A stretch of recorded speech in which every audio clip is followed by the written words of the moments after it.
Welcome back. It's time now for Hot Picks, and today we are zeroing in on the software sector. Our next guest has MongoDB as his top pick, an open source database management system. So for more, we're joined by Rishi Jaluria, Managing Director in Software at RBC Capital Markets. It's great to have you join us. Thanks so much.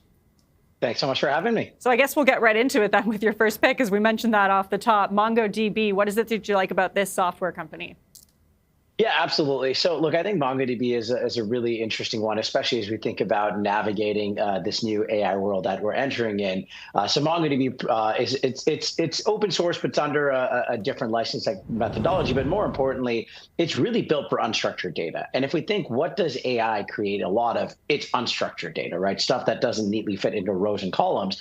And we really think that MongoDB is well positioned to kind of draft off that tailwind of the development of these net new AI applications, especially those leveraging unstructured data, and it can be that developer platform of choice. And I think that's the reason why you're seeing all these AI native companies really moving towards MongoDB. Anthropic uses them, Cursor uses them, Relevance AI. There's a number of other ones out there that are using MongoDB today, and we think that footprint is going to continue to grow. Interesting. Your next one is Intuit. What is it that you like about this software company? Yeah, Intuit's a really controversial one right now with AI, and I think squarely in the kind of crosshairs. And look, on the core TurboTax and QuickBooks franchises, on TurboTax, there's always worries of, can people basically replicate or vibe code their own version of tax software? But what I would say is this, the stakes are very high, right? If you do something wrong with your taxes, you get audited by the IRS or equivalent organization. There's a lot of workflow that's important in this. And even with kind of the worries of, okay, at the low end, can people use AI to maybe hold their hand during the process? To me, that undersells the major opportunity that QuickBooks has in AI. In the near term, it's integrating that AI experience with all the data, domain, and workflow expertise that Intuit has on tax filings to make the experience more seamless. And to me, that's TAM expansive. And then maybe in the longer term, call it 3 to 5 years, is there the opportunity for Intuit to develop AI agents that can do simple tax filings for you? I think the answer to that is yes. And again, that's monetizable and it's TAM expansive, especially when you think of just how large the market for assisted tax out there is. And then I would say a similar theory on the QuickBooks side. With QuickBooks, I was talking about TurboTax, but on the QuickBooks side, that's accounting for small businesses. This is, again, very mission critical software. It's difficult to replicate. And I think there's a huge opportunity for AI in there, again, going after services. If I'm a small business and I'm paying an external accountant, in 3 to 5 years, can Intuit just kind of capture that market leveraging AI? I think the answer to that is yes. It seems as though these three companies all have something in common, which is really ramping up their development of AI assistants, AI agents, and that seems to be the same story for HubSpot, which is your last hot pick. Yeah, look, I think that's a great observation, and common thread between the names I like is actually innovation. I mean, we could talk about data and enterprise versus SMB, but really innovation is probably the most important mode out there in software as you're dealing with the paradigm shift of AI.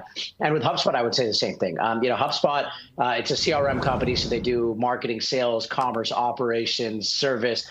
But in contrast to others in the space, HubSpot is built entirely organically. So all these different hubs that they built were all built on the same platform, which means a single data record, single user experience.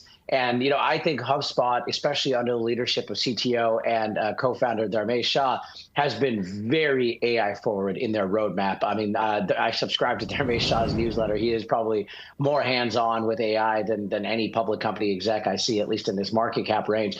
And so I feel good about their ability to integrate AI through that sales and marketing experience. And even if we're going to go into a world where we're going to face headcount reductions because of AI, I think HubSpot can offer a lot of innovation on top of AI that they can monetize in a mixed model or a consumptive model that ultimately ends up being, again, expansive to revenue and maybe even drives revenue acceleration. It's so interesting what we've been seeing with the software sector this year, that sell-off that we saw. I can't remember whether that was January or February, but that real sharp sell-off. And now we're starting to see some of these companies coming back, right? Like, do you agree with the assessment that there's some companies, and maybe these are them, that will benefit from AI, and then there's some that really, if they're not innovating, as you say, could become redundant because of the advancements in AI? I think that's exactly right. Like, I think, general consensus is the sell-off was probably too sharp, but we almost see a little bit of a K-shaped recovery coming out of this, right? And you said the sell-off back in January, February. I mean, we're going to see continued sell-offs as, Anthropic makes new announcements, OpenAI makes new announcements, Google makes them. But, really, I think it's these innovative companies that can truly be AI beneficiaries that we think could be, a double or triple or so on over the next several years from here versus a name that, maybe might bounce 20, 30% off the bottom. And really, I think it's doubling down on, innovation and customer success. That's going to really matter more than anything, especially if we're dealing with this new paradigm. We have new platforms out there. We've got, trillions of dollars of venture funding going into AI native companies. I think that's exactly it. Do you think we could be seeing more of these sharp sell-offs though throughout the year if there's other innovation coming out there?